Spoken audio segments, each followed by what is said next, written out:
pleasure for several years now of being the chair of the Wellesley Democratic Town Committee, and has had the great pleasure of seeing how in the recent couple of years it has grown to be a very energetic enterprise. You take no credit for that. But I would welcome you tonight to the fourth of our series of 5 Meet the Candidates evenings. Tonight's guests are Steve Grossman, currently State Treasurer, who is running for Governor, and our other guest is Mike Lake, who is running for Lieutenant Governor. Events like this cannot be done with a lot of energetic work by a lot of people. And while there are others as well, the core of this has been our event subcommittee, which consists alphabetically. Zachary Agish, Ollie Botts, Amy Benjamin, Cynthia Garrett, Lise Olney, Rick Ripley, Susan Ryan, and John and Toby Sullivan.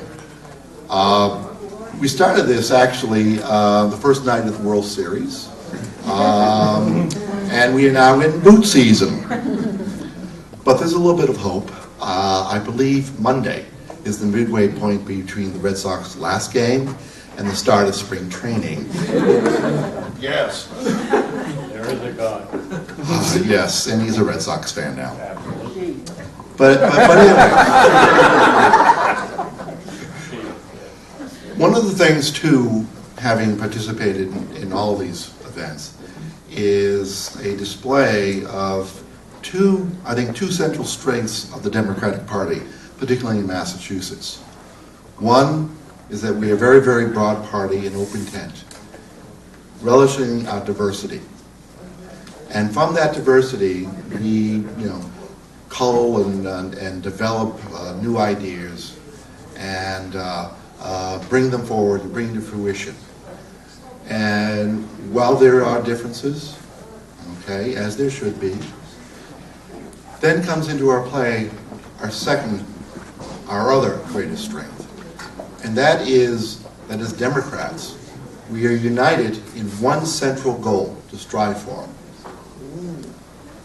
To make, for all of us, not just a few, not the 10%, not the 49%, but for all of us, a better life in this community, in this Commonwealth, and in this nation. And please remember that as we go through this process to determine our nominee, because for each office only one will go on. But it's critical that we come together and make sure that we make the Commonwealth, the state, as good as it can be. And at this point, I thank you for listening to me. You're not here to hear me. We will go on now with our program, and I will now turn things over to the Charlie Rose of Wellesley. Rick Ripley.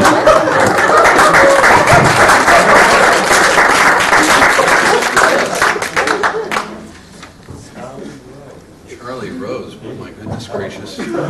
Thank you, Stephen, I guess. You're welcome. And, welcome all. As Stephen mentioned, we have 2 candidates with us this evening. Mike Lake, candidate for Lieutenant Governor, and Massachusetts Treasurer Steve Grossman, candidate for Governor. And each will speak their piece, and then there will be a time for questions and answers. There should be, at the end of the formal program, there should be an opportunity to sign up for more information from the candidates, as well as have some refreshments. And so now a few words about tonight's first candidate. Mike Lake was born and raised in Melrose, Massachusetts. He started his career in public service when President Clinton appointed him as Special Assistant for White House Operations. As Director of Development for United Way of Massachusetts Bay and Merrimack Valley, Mike raised a record-breaking $5.8 million in an effort to end family homelessness and the cycle of poverty in Massachusetts. Currently, Mike is President and CEO of Leading Cities, an international organization that focuses on exchanging solutions to solve municipal challenges and creating jobs through business development. On behalf of Massachusetts, Mike has been instrumental in promoting the Commonwealth as a gateway for European-based businesses through a cooperative agreement between Massachusetts and Catalonia, Spain, as well as partnership agreements between Massport and the Port Authority of Lisbon, Portugal. So now it's my pleasure to introduce, and please join me in welcoming, candidate for Lieutenant Governor Mike Lake.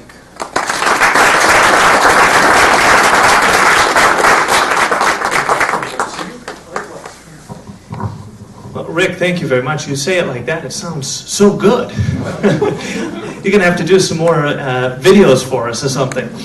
Good evening, everybody. My name is Mike Lake. How are you tonight? Good. Come on, this is Wellesley. How are you tonight? Good. All right. Well, as Rick already mentioned, I think what makes Democrats special, what makes us different, is that we're a party of not just ideas. Actually, it was Steve that said this. We're not just about ideas, we're about compassion. And the reason I'm a Democrat is because of the opportunities that I was given in my life because of what Democrats had fought for generations before. So I like to tell people, though I'm running to be your next Lieutenant Governor, I don't see it as running for an office. I see it as an opportunity to run to make a difference. To make a difference in the lives of the people that you and I care most about, our friends, our family, our neighbors.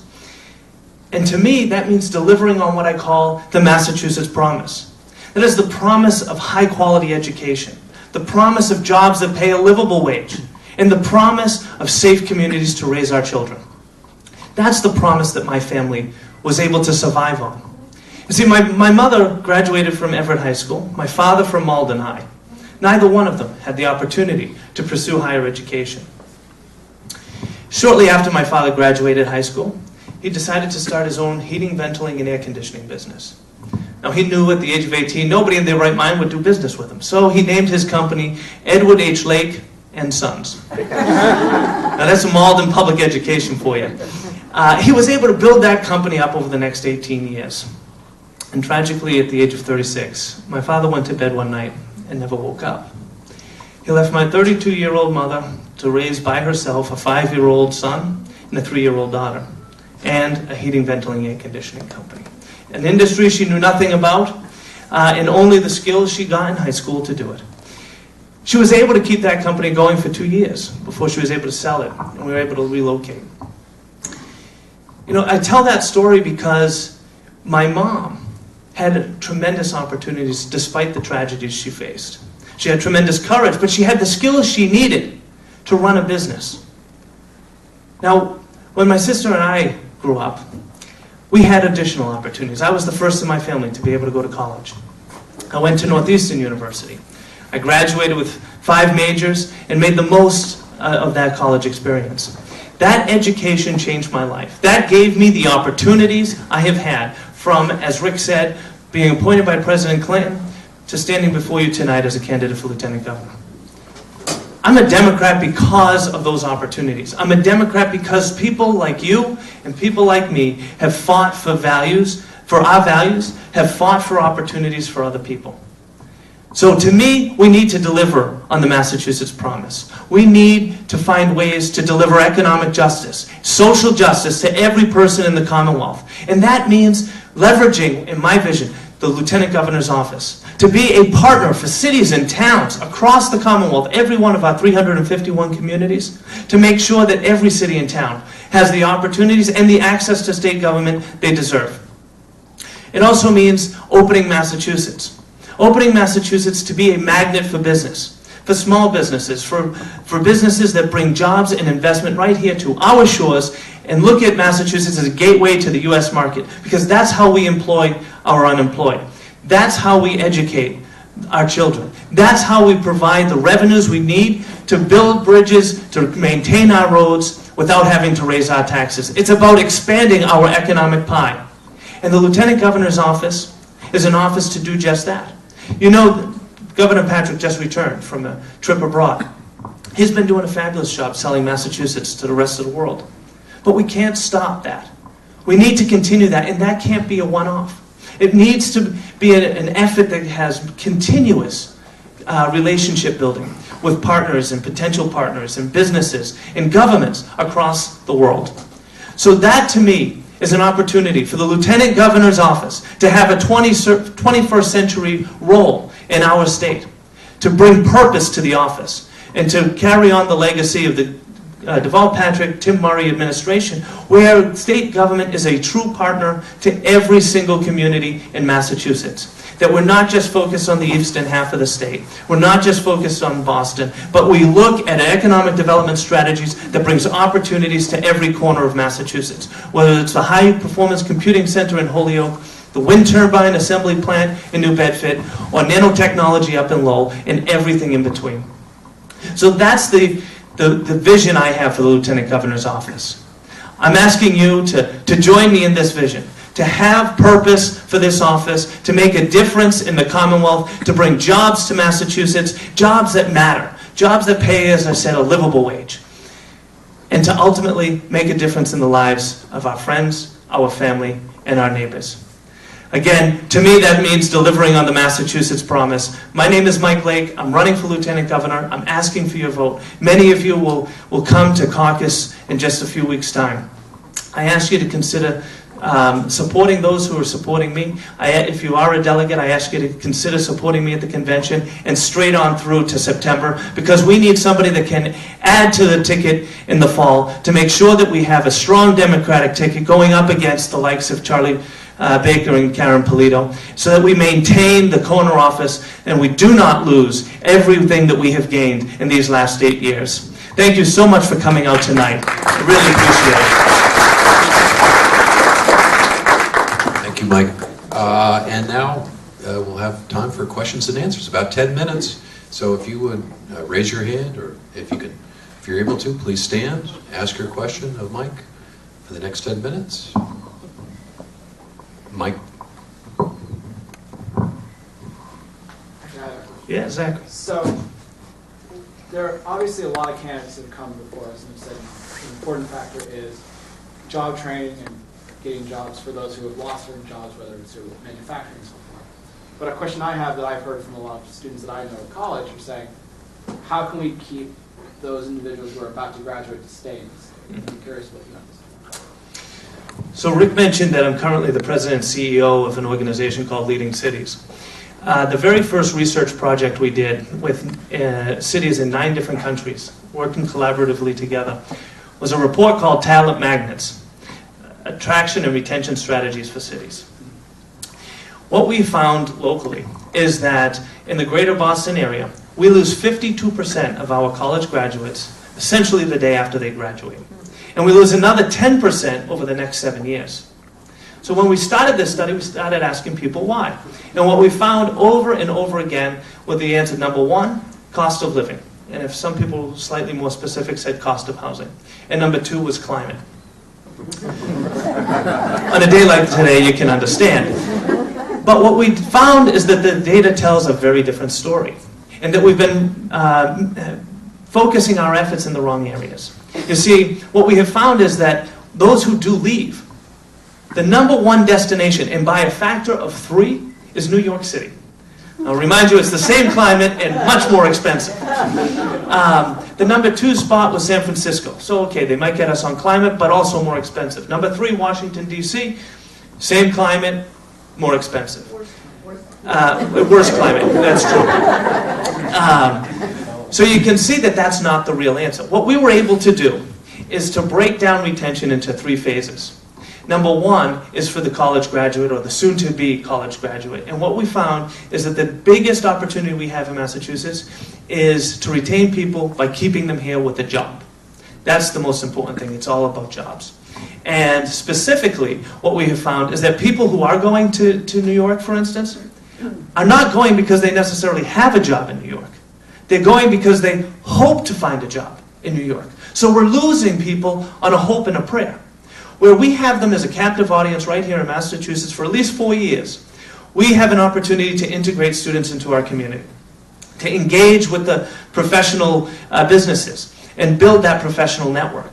That network is not something you can put into a suitcase and take to New York with you. It becomes an anchor and keeps people here. And the importance of this is the fact that the more talent we have in Massachusetts, the stronger the pull of that magnet is for more businesses. The more businesses we attract, the more jobs we have, the more talent we retain. And the magnet gets bigger, stronger, and we attract more business. It becomes an upward spiral. The economic future of Massachusetts becomes secure, and we have the revenues we need without having to increase taxes. So it's a great question. I think it's fundamental to our at least in the eastern part of the state, to strengthening our economy. Yes? Yeah, so what would you do as Lieutenant Governor to improve the job situation? Well, as I mentioned, I think the huge opportunity for Massachusetts is to be selling itself. I just led a delegation of business leaders from Massachusetts to Ireland just in October. And while we were over there, we met with the Prime Minister, we met with members of his cabinet, we met with city officials. And it was actually, over and over again, we heard about all these partnerships that they had been building around the world. And it was finally a session with the city official who was talking about they were looking for partners in the high-tech space, cities that had a high-tech industry. So they partnered with San Francisco. They partnered with Guadalajara, Mexico. They partnered with Berlin. So of course one of our delegates raised his hand and says, what about Boston? And they said, well, we thought about Boston, but we found Berlin to be better. Massachusetts has to be proactive. We have to be out there selling ourselves. These opportunities do not come unless we encourage them to come. So we have to do that. We have to be an active player in that global arena. And what I say all the time is Massachusetts is operating in a global economy, but it's time we fully compete in that economy. And that means attracting jobs. It also means supporting the jobs and the small businesses we already have in Massachusetts. And that means everything from reducing some of the regulations. For instance, one of the things that the Patrick Murray administration, one of the regulations that they have eliminated was for commercial fishermen who would sail offshore, catch their fish. Federal law requires them to count their fish right then and there. So you count 10,000 fish. Sail back, you dock your boat. Massachusetts regulations requires you to count your fish when you hit the dock. So you count the same 10,000 fish a second time. So by reviewing these regulations, we create easier opportunities for people to do business. And I'm calling for the next administration to create a regulatory review commission that will constantly be reviewing the regulations we have in Massachusetts for updates, to eliminate them when necessary, or to modify them as needed. It's about supporting our local businesses. And the last point I will make is that looking at Western Mass. We shut down 3 sawmills in Massachusetts this year. In some communities, that is your economy. Now, we shut down those sawmills, and only 2% of all the wood products used in Massachusetts are sourced right here in Massachusetts. 2%. Now, I asked them, I said, well, how much more expensive is your wood versus Home Depot? And they said it's exactly the same. But it's easier to get your wood from Home Depot. So we have to do more. Massachusetts, I was talking to somebody from DCR and asking them, just how much wood they thought DCR, between picnic tables and park benches and things like that, how much wood they might use. They said they couldn't even begin to imagine. If we could increase, I'm told, that if we could increase it to at least 4%, we could keep the current sawmills open and sustainable. That's opportunity to keep jobs here. Yes, ma'am. I see on your promotional piece that you have safe communities. So my question is where you would stand on gun control and issues that are involved with safe communities now that things are so unsafe. Yeah, as you know, it's a huge issue. As we just celebrated the anniversary of Newtown, it's something that's on all of our minds, I think, and rightfully so. Massachusetts has led in so many different areas. And gun control is one of them, but we're not done leading that charge. There are common sense laws that have been proposed and need to be enacted in Massachusetts to make our streets safer, to keep people with mental illnesses and criminal records and whatnot from getting possession of these weapons in the first place.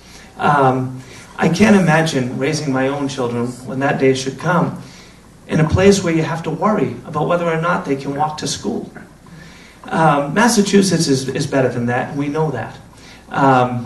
We have to stand and we have to lead when times call for it, and now is the time. Newtown was a tragedy, but it's also an opportunity for us. It's an opportunity for us to call attention to this and do something about it. Steve? Besides the possibility of being acting governor, the other constitutional duty of lieutenant governor is presiding over the governor's council. Mm-hmm. What would you identify as being the issues in play there, and how would you improve that? That's a great question, Steve. So in addition to presiding over the governor's council when the governor is not there, the lieutenant governor is also the tie-breaking vote. So right now, we don't have a tie-breaking vote in the governor's council, and a 4-4 vote means somebody does not become a judge. So I think the current dynamics aside, in general, I think the most important thing is to build a relationship between the governor's council and the administration to work together, to identify the type of judges we are looking for in Massachusetts that will uphold the integrity of our justice system. I think it's safe to say, if you've been following some of the recent news, that politics plays its role. But there are good people, and there are people who may not deserve a judgeship in Massachusetts that come before the Governor's Council. The Governor's Council needs to be empowered to ask real questions, to really understand the qualifications of a judge. But it shouldn't be a political game. This should be a review process where we are identifying and appointing the most qualified judges we can find in Massachusetts. Mike, thank you.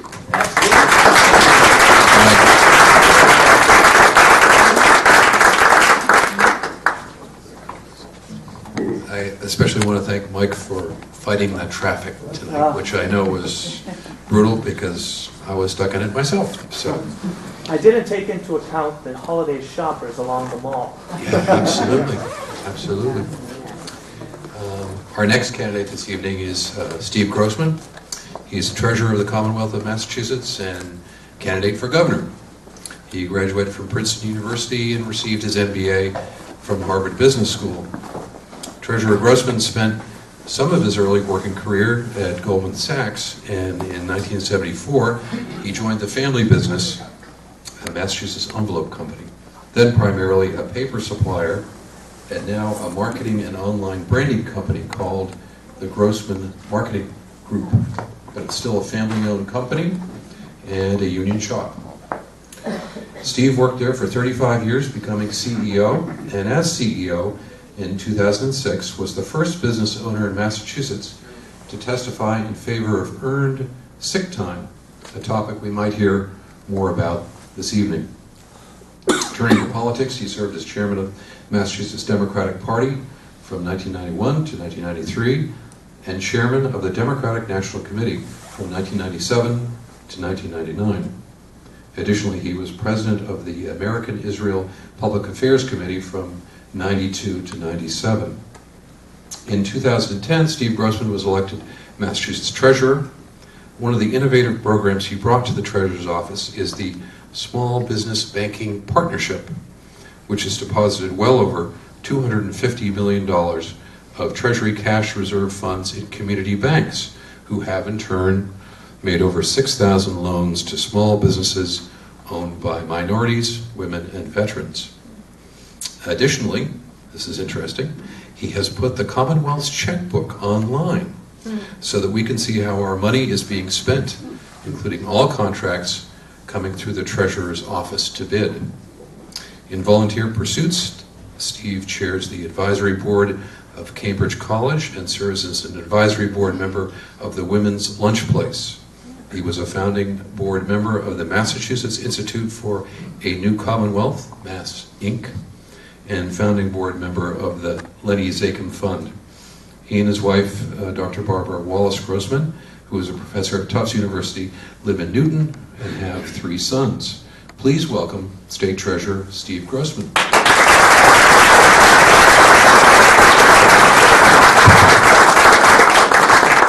that, or this one's live as well. Which is the one that Mike used. The one Mike used was working just fine. That one. There you go. Is this the one? Lucky Mike.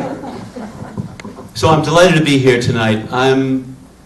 It's such a coincidence that I'm here tonight because many of you may have worked with or known my uncle Jerome Grossman, who lived in Wellesley for 36 years, who was active in Democratic politics all his life. He started out in politics when he was at Harvard College, got involved in the late 1940s, nuclear arms control advocate. He ran all 5 of Father Drynen's campaigns. He was the father of the Vietnam moratorium. He served on the Democratic National Committee for 8 years. He worked on Eugene McCarthy's campaign, George McGovern's campaign, and I think in many ways, some people would say he was the father of progressive politics in Massachusetts. Jerry passed away an hour and 15 minutes ago. He was 96. He was living at Newbridge on the Charles. He actually, just a month ago, gave a lecture out at Newbridge. He lectured about once a month. And the lecture was about drones, and it was about the impact that drones could have. And essentially he morphed into a discussion about civil rights, civil liberties, and our First Amendment rights. Jerry was always concerned about those. When I was out at Newbridge last night, at about midnight with Barbara, with my wife Barbara, holding Jerry's hand, and I picked up a copy of Jerry's autobiography, holding it right in my hand. Relentless Liberal. Jerry also blogged, and he blogged up until a month ago. The name of his blog, Relentless Liberal. And when I was holding his hand, I opened this book to a passage. And it happened to be a passage where he described what happened to him, how he felt the day that Franklin Roosevelt died. He said he was at work, he was coming home, and he heard that Roosevelt had died, pulled over to the side of the road, and he was overcome, and he wept. He told me that story before, and as he told me other stories. And one of the reasons that Jerry was so committed to Roosevelt and the values and ideals that Roosevelt brought to politics was because of what Roosevelt did and said back in his second inaugural address in 1937. Roosevelt said the following. He said, "The test of our progress is not whether we add more to the abundance of those who have much, but whether we provide enough for those who have too little. Too few jobs, too little education, too little health care, too little hope, and too little dignity." And it seems to me from 1937, Roosevelt's second inaugural address, to 2013, that the defining issue of our time, the one that we need to grapple with every single day, and not just as Democrats, not just as activists, not just as progressive, but in every boardroom in the state, in these cities, and in all of our communities, is the challenge of rampant income and economic inequality. And I'm running for governor of Massachusetts because I believe the people of this Commonwealth want proven leadership that will leave no one behind. Think about where we are at this moment. And by the way, I'm an optimist about the future. I think the future of Massachusetts is extraordinary. But this evening as we're sitting here or standing here, we have 250,000 people out of work. There are 800,000 people on food stamps. There are almost 1 million people who woke up this morning and did not have a single hour during the entire year of earned sick time. That means when they're sick, they go to work. That means that when their kids are sick, they end up going to work. That means when their mom has a hip replacement operation, they want to go 8 consecutive Thursdays for a couple of hours of therapy. They worry about, will they have a job when they go back to work? That's why I was proud to have testified back in 2006 in favor of earned sick time. And more than that, we've had earned sick time in our family business for more than 25 years. And when people say to me, how can you afford to do that? My answer is, how can you afford not to do that. The kinds of businesses that we want to grow in this Commonwealth are businesses that treat their workers right, because if you treat your workers well, you grow great companies and great organizations. You mentioned the Small Business Banking Partnership. When I decided to run for treasurer in 2009, it was in the worst days of the recession. Credit was frozen. I'm a small business owner. Spent 35 years building a business, creating jobs all over the state. I needed a bank to grow. And in 2009, even I, 100 years in business, never missed a discount on a payment since 1910, was having a problem getting access to credit. So when I traveled all over the state, I did roundtable discussions with small business owners. And in every owner's business discussion I had, I looked at the business owners and said, what are the roadblocks and problems and challenges you face, and how can we lower or remove those roadblocks? And then I had the good sense to take my father's best advice, my father, who was Jerry's younger brother, who said, Steve, you were born with one mouth and two ears, try to use them in that proportion. Be a good listener. Be a good listener. And small business people said access to capital. It is impeding our ability to grow. And a variety of other things. And I thought about that when I became state treasurer. I learned that 60% of our money, your money and mine, was sitting in banks in Europe, Australia, and Asia, chasing a higher yield because we're required to get the highest yield on our money, and I understand that. I said there needs to be a fundamental change in policy. Massachusetts taxpayers' money should be in Massachusetts banks to be loaned to creditworthy Massachusetts companies to create jobs right here. And that Small Business Banking Partnerships has now just crossed today $351 million in 53 banks, more than one-third of the community banks in the Commonwealth. Over $1 billion of credit. Women-owned businesses, minority-owned businesses, immigrant-owned businesses, and businesses owned by veterans. I'll give you one small story. There's a business owner in Woburn named Leo Chantre. Leo came here from Brazil in the late 90s. He had no education, no job skills, no spouse. But he was told, you come to Boston and you work hard and you can make something of yourself. He believed it. He enrolled in Bunker Hill Community College, got a 2-year degree, went back to Brazil. His fiancée was graduated from college. They got married, Rebecca, and they came back to Boston.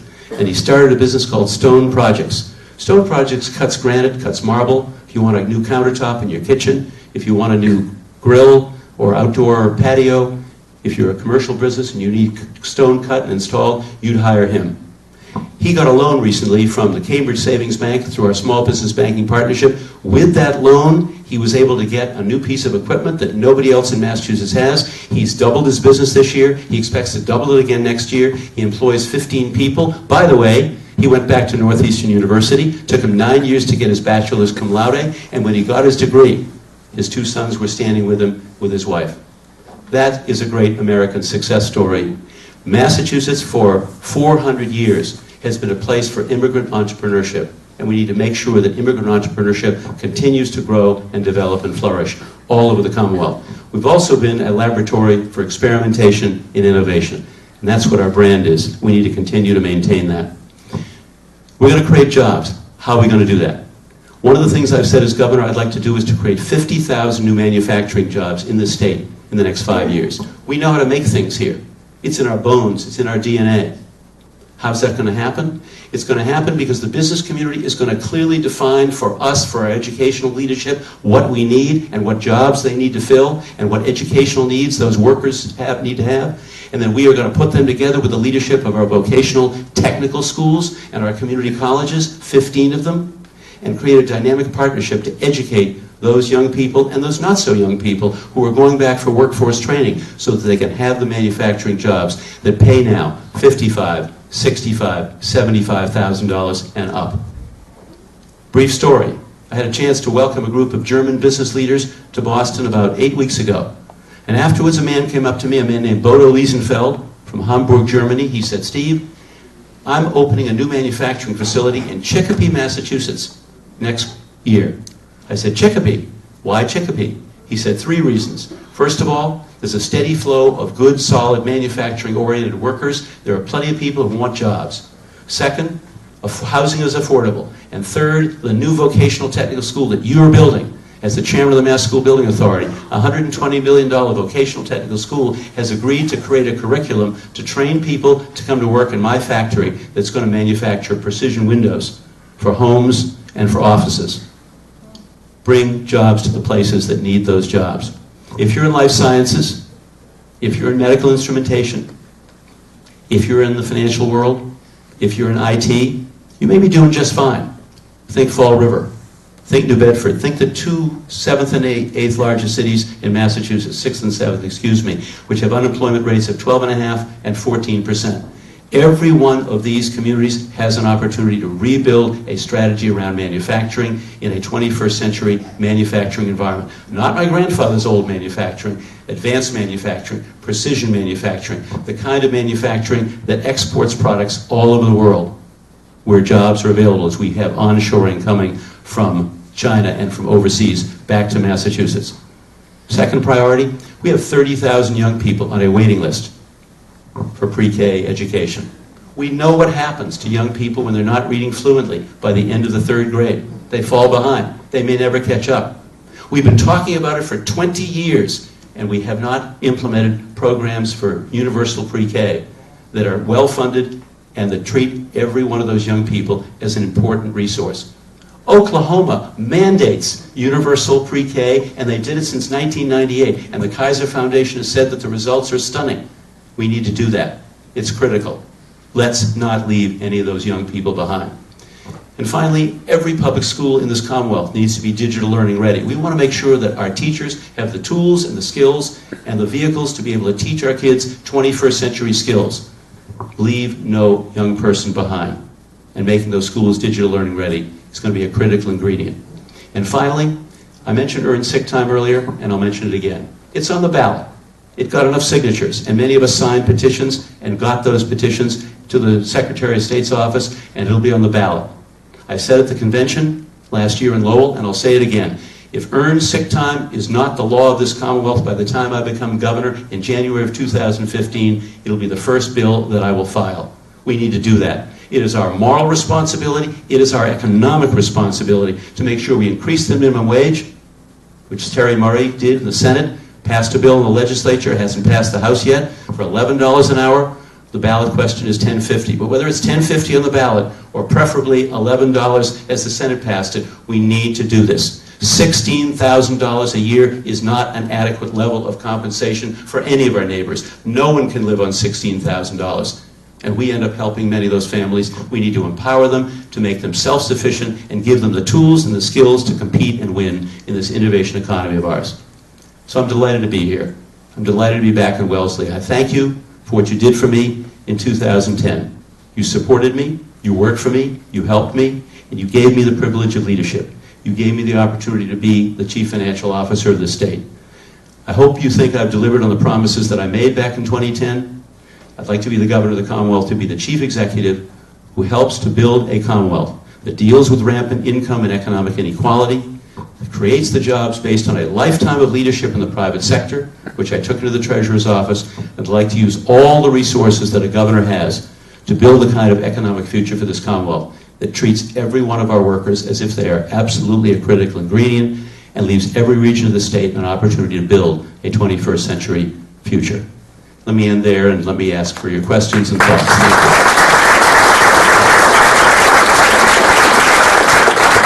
Thank you. Taking our questions. About 30 minutes for Steve. Your questions? Please.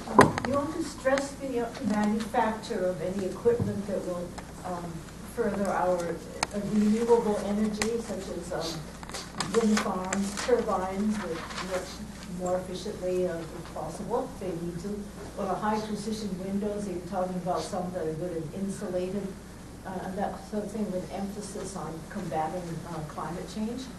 Well, the gentleman that I met, Bodo Liesenfeld, makes windows that are very, very high quality and are perfect for climates like ours, where insulation and energy efficiency is really what he's all about. That's why he believes that the Northeast is a place where he wants to make his products, and he's chosen Massachusetts because he wants that to be a center. Let me address your question more specifically in terms of sustainability, in terms of renewable energy. Look, I think the governor has done an amazing job in several areas, one of which is his deep commitment to the Regional Greenhouse Gas Initiative and to promoting renewable energy, wind power, solar, etc. And I think we need to continue to build on that. The fact that we met our goals well ahead of what was expected, and the governor has now set even more advanced goals, speaks to the importance of renewable energy and to reducing our carbon footprint to all of our citizens. So I give the governor very, very high marks for having done that and having made investments in a very targeted way in companies that are in that industry, in those industries, and need help from state government in order to get on their feet. The fact of the matter is this isn't just our responsibility to reduce our commitment to carbon fuels and to increase our commitment to renewables. This is about economic future. We have 5,500 companies in the clean tech, green tech space that employ 80,000 people. That industry is growing 12% a year. If you do that math, we'll have another 70 to 80,000 jobs in clean tech over the next 7 to 8 years. These are the jobs that those young people, those 18 to 35-year-old young people that Mike Lake was talking about earlier, need and want. They're the jobs they're going to compete for. So this is of our economic future. We are not only going to be, if we do our job right, the center of the world in terms of life sciences, with 56,000 people working in life sciences all over this Commonwealth, making an average of 120,000 per person. We can be the center of this of the universe when it comes to green tech, clean tech, and research and development. That's what Deval Patrick has put us on the way to, and that's what the next governor needs to make an absolutely unequivocal commitment to doing. We got some challenges. We got nuclear power issues, and we've got unsafe nuclear power both in Plymouth and Seabrook. We've got to deal with that, and that's a huge problem. We rely a little too much on natural gas. We need to rely a little bit more on other forms of power, like Canadian hydropower. But we need to reduce our carbon footprint, and anything we can do. I have just joined a group of institutional investors from all over the country, 70 of them. We control $3 trillion of assets, and we have challenged the biggest oil and gas companies in the world, and we have challenged the electric utilities to talk to us and to give us specific information about climate change, about global warming, and what they are going to do to deal with those challenges. And we as investors in the marketplace, and we control $57 billion of your pension assets, we are not going to accept generalities for answers. We are going to demand action on the part of these companies to deal with those issues. That's what leadership is all about. That's what I'll do as governor. Please. Yeah, I'm curious about your vision regarding infrastructure in Massachusetts. We have some big problems. I'm going to talk a little bit about transportation. We'll talk so much about the need for wireless and broadband, because I think with the initiatives that the governor has been involved in, both out west, in the western part of the state, on the Cape, we will be able to say by the end of this year that we will have the ability to put wireless routers in every public school. We haven't figured out last mile yet. It's a little complicated. We haven't figured out how to put that in every home in the Commonwealth. But I'm going to talk about transportation. And here's where we have a problem. And once again, the governor laid out a big vision when he stood in front of the legislature, when he stood in front of the people of this Commonwealth last January. He laid out a $10 billion plan, $1 billion a year, to rebuild our infrastructure. This was about rail cars on the T, which are antiquated. This is about deferred maintenance that hasn't been done well for years. This is about rebuilding South Station. It's about the Green Line all the way out to Medford, which is the subject of a lawsuit by the Conservation Law Foundation. This is about bringing the south coast of this Commonwealth into the 21st century by using it for South Coast Rail, Taunton, Fall River, and New Bedford. In other words, it's about making Massachusetts a 21st century place where businesses want to come and want to invest because they know they can get their workers to work.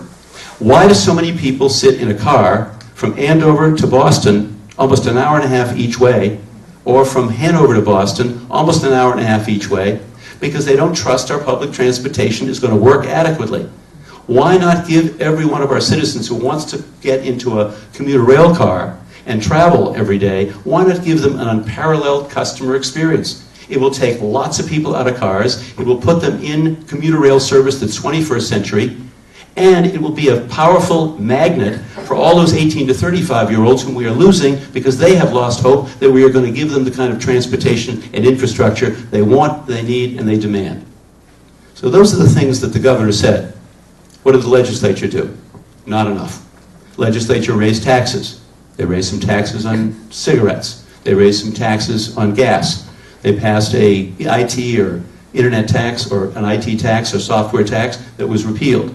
So at the end of the day, there is not enough money in the governor's budgets over the next 10 years, and probably won't be, to fully pay for that plan that the governor laid out, which I fully support, by the way, 100%. Let me make no mistake about it. We need to do it. It is part of our economic future.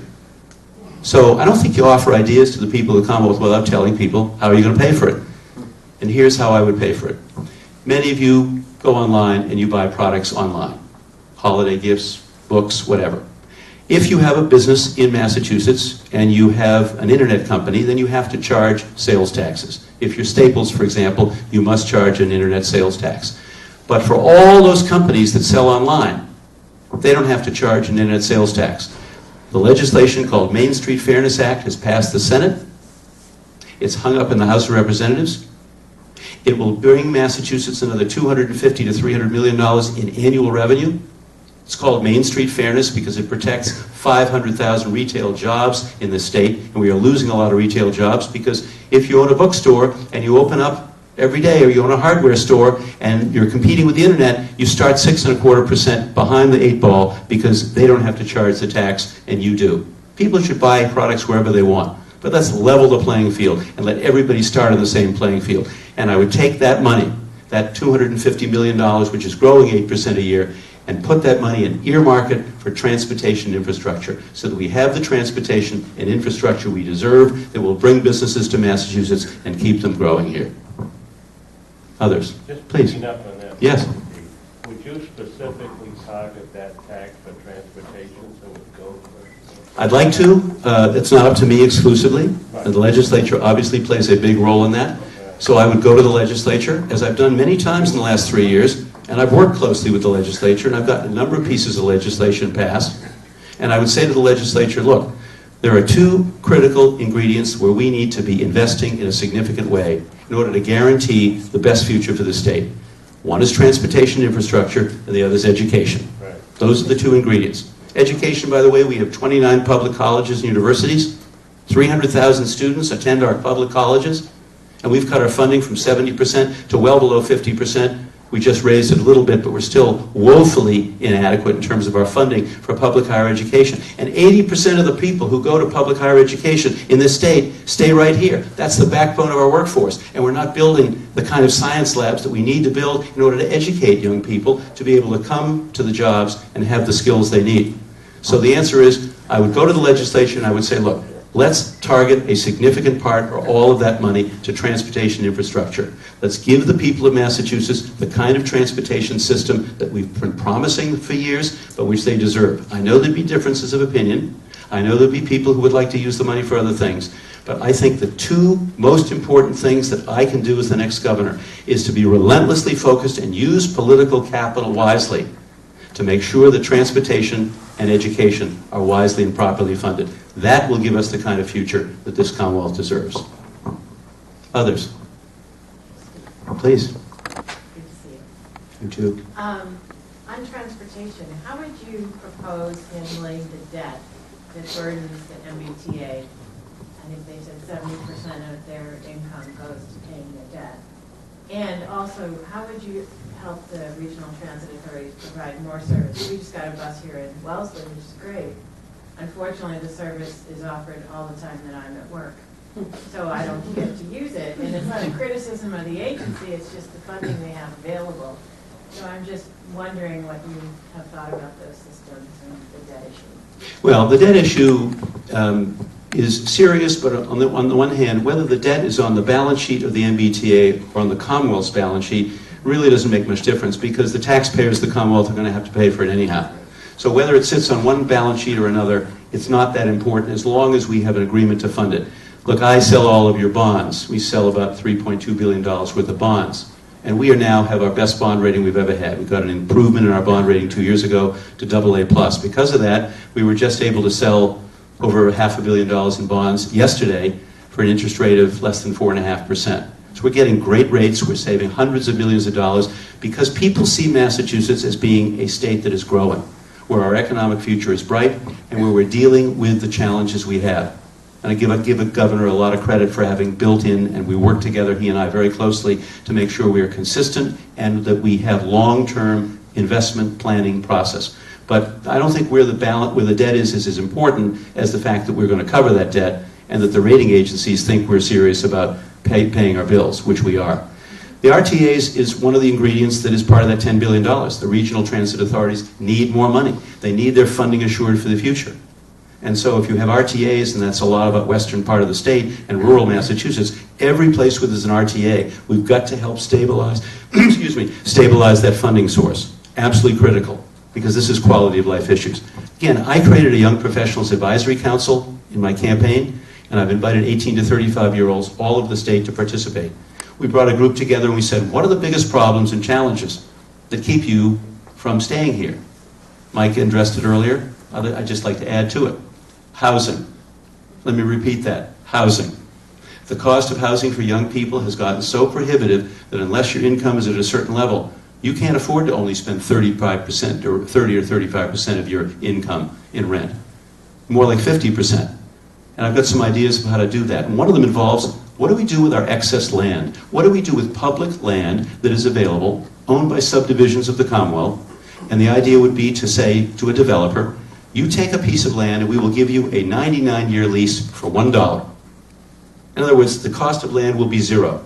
In return for that, you're going to build middle-income housing and agree to maintain the level of rents and the level of affordability as long as the project is viable. No expiring use where you can just take it 10 or 15 years and sell it off to the highest bidder.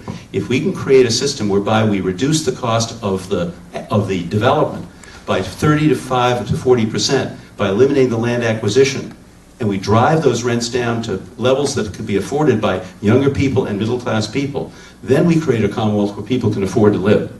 That's one of our biggest challenges, and that's something we need to deal with. Cost of housing, transportation, and the lack of internships. We should have 5,000 summer internships for young people in college, partly paid for by the private sector, partly paid for by the state in partnership.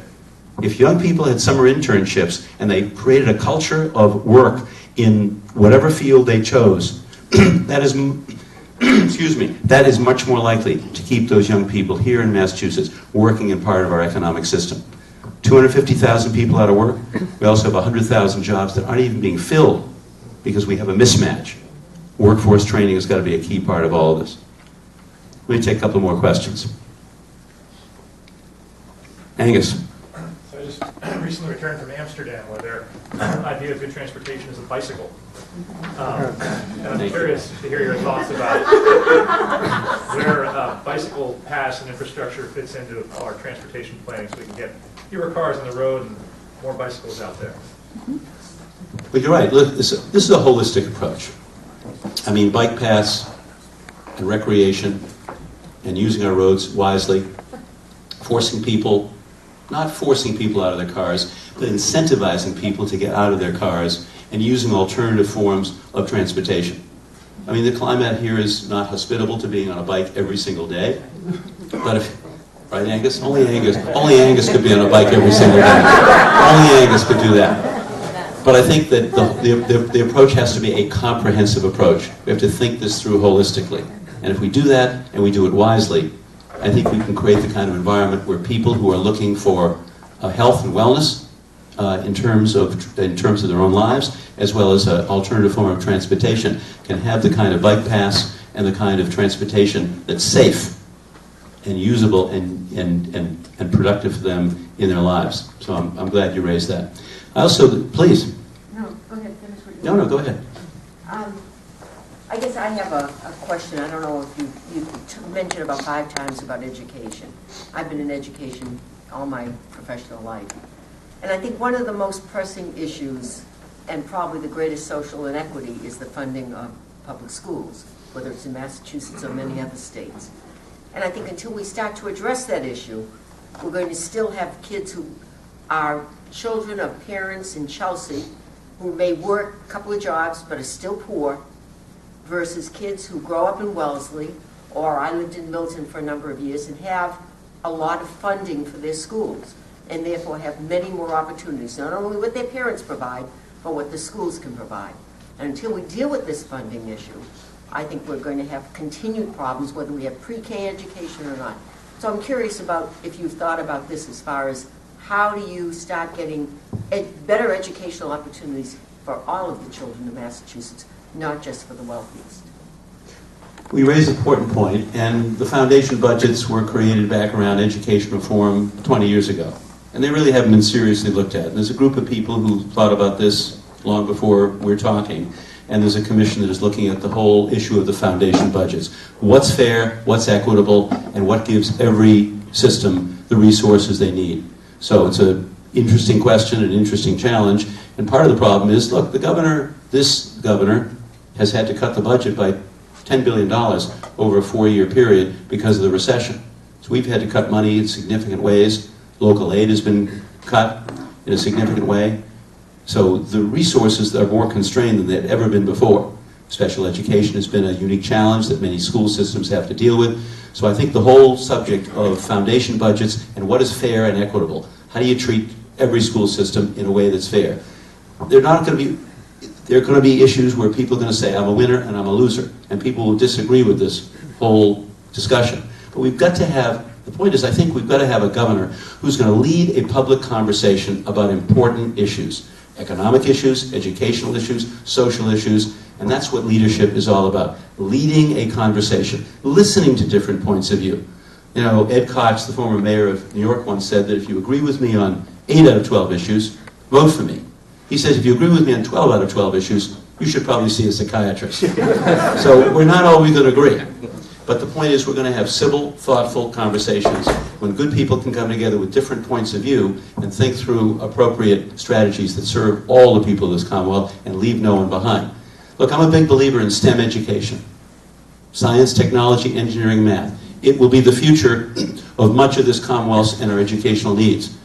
But possibly because my wife has been a teacher for 43 years, starting off in 7th and 8th grade, all the way back in 1970, and partly because Barbara is vice chair of the Mass Cultural Council, I would suggest to you that our education should be really rooted around the acronym STEAM. Not STEM, but STEAM. Science, technology, engineering, the arts, and math. We have shrunk our commitment to the arts in many schools. Perhaps not Wellesley, but many school systems, because the MCAS tests are just gobbling up too much of the time. Unless we deal with extended learning time in many of our urban schools, unless we bring back remedial help for those who are falling behind in math or reading, unless we bring back a commitment to music and dance and theater and sports into those schools, into those kids' lives, we're not going to give those kids the lives and the education they really desperately need. Will it cost money? Absolutely will cost money. Can we afford to do it otherwise? I don't think so. And finally, I would suggest to you this, that if we teach our children to pick up a flute or a paintbrush, they're much less likely to pick up a gun or a syringe. Please. What are your thoughts are on casinos? And how much do we need them to solve our financial troubles in the state? So I supported the expansion of casinos in Massachusetts for 2 reasons. First of all, the best guesstimates were that we would realize an additional $300 million of revenue. And the vast majority of that revenue was coming back from, I'm sorry, Mike gave me the water. I think I need a little more. Just one sec. The vast majority of that $300 million were Massachusetts citizens who were going to Foxwoods, Mohegan Sun, Twin Rivers, and were gambling there and were leaving money in Connecticut or in Rhode Island. So why not bring that money back here as long as it's there and use it for good public purposes? That $300 million could do a great job at funding every young person who's on a waiting list for pre-K, for example. The other reason, and the more important reason I supported it, was the 15,000 jobs that it would create. Remember, when this whole casino proposition was made, unemployment in the building trades was running 30 to 40%, in some trades as high as 50%. And 50% of those jobs are construction jobs, which will keep people working in the construction trades. 50% are in the service sector of the economy. These are decent jobs. These are jobs that pay $45,000, $50,000, $55,000, plus health benefits, plus pension benefits. I understand the conversation that we're having about whether we need so much gambling, about gambling addiction. There are people who gamble too much. There are people who are sick.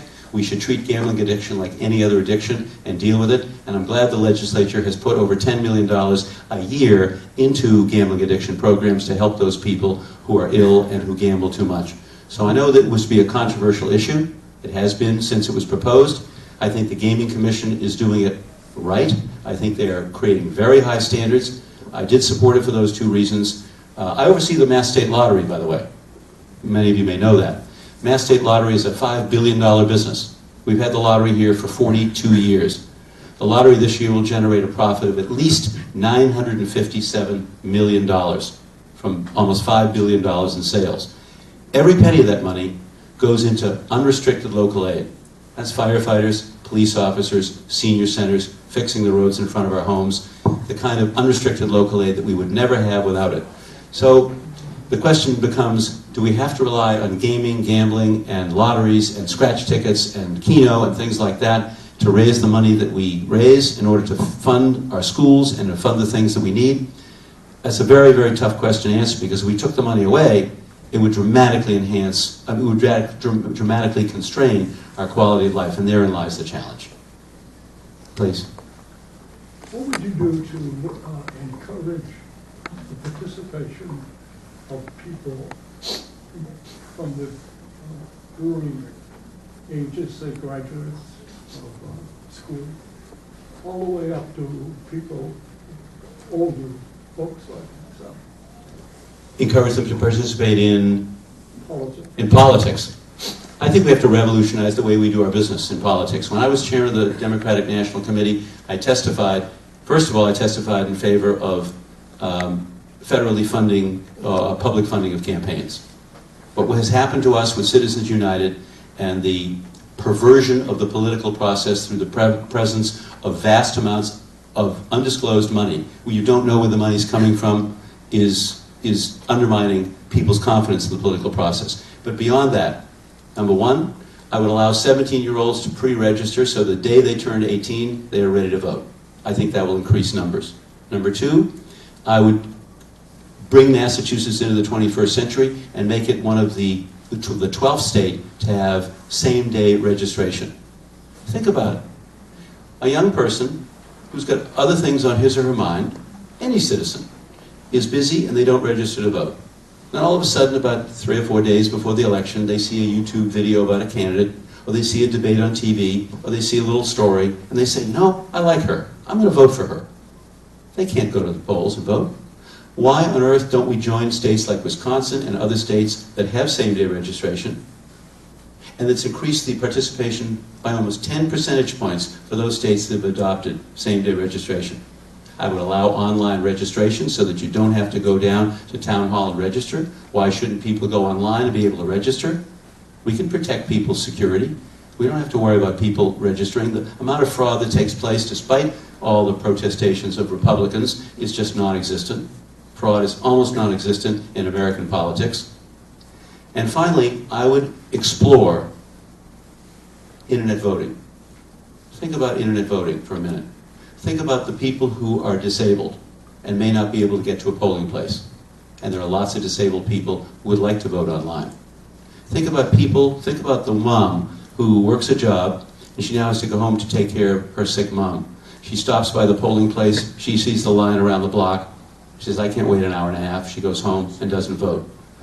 We bank online, we protect our passwords. I have my ATM card, you all have ATM cards. How many times has your ATM card been compromised? Probably not that often. So I think we can protect people's passwords. I think we can protect people's voting rights. I think we can dramatically increase voter participation among young people, among seniors, among people who are disabled, among people who work 2 or 3 jobs, level the playing field, and make democracy vibrant once again in America. It's not where it needs to be. It could be and should be. We have a final question for Steve. You have one question. Coming back to education, specifically the achievement gap, which is cultural and economic, basically, and racial. Right. Would you be willing to establish some kind of commission to examine that specifically? A. B, if you did, would you be willing to make a commitment to have more educators and fewer business people on those committees? In my judgment, and I've been a teacher for over 50 years, the MCAS are undermining the education system. The wealthy communities can overcome that. The poorer communities have to teach their kids to study for the test, and they're not being educated. There's a difference. I would like to know what you would do regarding reorganizing our approach to education. A commission made up of more educators and fewer business. I think you put your finger on something I started with, and it's a very good place to end.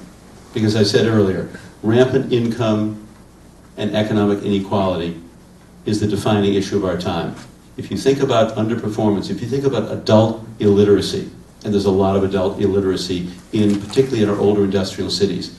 If you think about underperformance, lack of educational and economic attainment, it's often about education, and it's often about the very issues that you just cited. We've got to create jobs and economic opportunity in every older city, every older industrial city in this Commonwealth needs a strategy. And the strategy has to be a combination of business people, educators, political leaders, and others who want to participate in the conversation. So when you ask the question, would I create a commission, there's a wealth of information which diagnoses the challenge and cites potential solutions for the problem. And we've got best practices around the country. I think one of the things in Massachusetts that we have to recognize is that we don't have all the answers. There are other places that do things extraordinarily well. There are other places that have been pioneers. One of the things that I'd like to see us do is I'd like to see us help those young people who are coming out of college, who are looking to become teachers, who have a huge amount of college debt, $30,000 and above, bring them into the teaching profession and say to them, we will give you a 5-year stipend over and above your regular salary if you're willing to go to our older industrial cities and teach whatever we need you to teach, your specialty. We don't have the teachers going into the older industrial cities. We need better quality teachers. We need a better approach to doing it. I agree with you that business people don't have all the answers, even though they may sometimes think they do. You make me nervous. Why? With emphasizing business people. They should be part of this. I'm not disagreeing with that. They shouldn't have the major. Lawyers wouldn't allow business people to control their industry, if you will. And that's part of the problem. This MCAS nonsense is undermining education. It's replacing education with test training. Let me go ahead, please. I've been in classrooms around this Commonwealth in various capacities, and I'm appalled at what I see. The kids are learning to study for the test. That's not education, and we're missing the boat severely. And all that you are talking about, which I agree, is being undermined and being made impossible because of that damn MCAS. Well, that should be a diagnostic test, not an end in itself. Let me just repeat what I said earlier. I think that when we're trying to educate the whole child, we need to bring a whole variety of disciplines. And I agree with you that educators, great educators, bold, innovative, imaginative educators are the ones to whom we have to turn. I don't think the business community should play an overwhelmingly important role in that. I think it's educators that should do it. But I think as a society, we've got a challenge. And the challenge that we face is this issue of how do you make sure that we create a level playing field so that those young people who are living in communities which are characterized by extraordinarily high levels of poverty and deprivation are going to be able to get the resources they need in their communities and the education they need. Tell you what I'll do. I'm going to give you my card, and you and I are going to have a conversation after this meeting so that I'd like to hear some of your ideas. I'd like to do that. One comment, then I'll be quiet. If we got rid of the MCAS, you would be able to teach the kids to play the flute. you teach them about art. They would have a much more rounded education, and it would be education. We talk glibly about lengthening the school day, and I'm not opposed to that. But we don't really have to do all that much. If we got rid of this thing and allow kids and enable kids to expand, to create, to wonder, and expose them to a liberal education. Let me make one final observation. You've all been very generous, and I appreciate your inviting me here tonight. And I just want to, and I'll come back, one final observation. Mike said it earlier. We're going to have caucuses soon, and we have a convention coming up on June 14th and a primary on September 9th. I'd like to be the nominee of this party. I'm the only Democrat running for governor who has spent a lifetime in a progressive business, creating jobs, creating economic opportunity, and doing it in a way that empowered the people who are my colleagues every single day. I took that experience of creating jobs all over the Commonwealth for 35 years into the Treasurer's office, and I made 3 promises. I said, first of all, I'll use every resource I have to create jobs and opportunity, and we've done that through the Small Business Banking Partnership. Second, I said I would put the state's checkbook online because you spend $23 billion on taxes every year, we do, and you're entitled to know how every dime is being spent. That was never something done before. People said it'll never happen. It happened in my first year. And finally, common sense principle here, I said we would put every contract out to bid and save the people of this Commonwealth money. And we've saved tens of millions of dollars. Take that money and put it into things that are more productive. Take it into things that are priorities. Use common sense solutions. When I asked Bill Clinton one day, how do you see the presidency? He said, Steve, I'm in the solutions business. That's what Bill Clinton told me back in 1997. A governor is in the business of creating solutions, common sense solutions that are affordable. He is also somebody who needs to bring the people of this Commonwealth together for a dynamic conversation about our future. I'd like to be able to do that. The final point I'll make is, I don't think you're going to see MCAS going away anytime soon. I think MCAS is considered by most people in the Commonwealth to be a settled issue. It may not be done right. It may be overdoing it in terms of the amount of time it takes out of the day. It may be teaching the wrong things, and there are issues and challenges it faces. But I think the people of Massachusetts believe that MCAS is a tool or a resource that they're comfortable enough with so that they're going to see it maintained. I think our challenge is, how do we use our educational time in the classroom to teach our children the kind of creative, imaginative skills that they need to be citizens in the full sense of the word, the way Mike Dukakis would define the term citizen in every way. It's an interesting conversation. I look forward to having it with you. Thank you.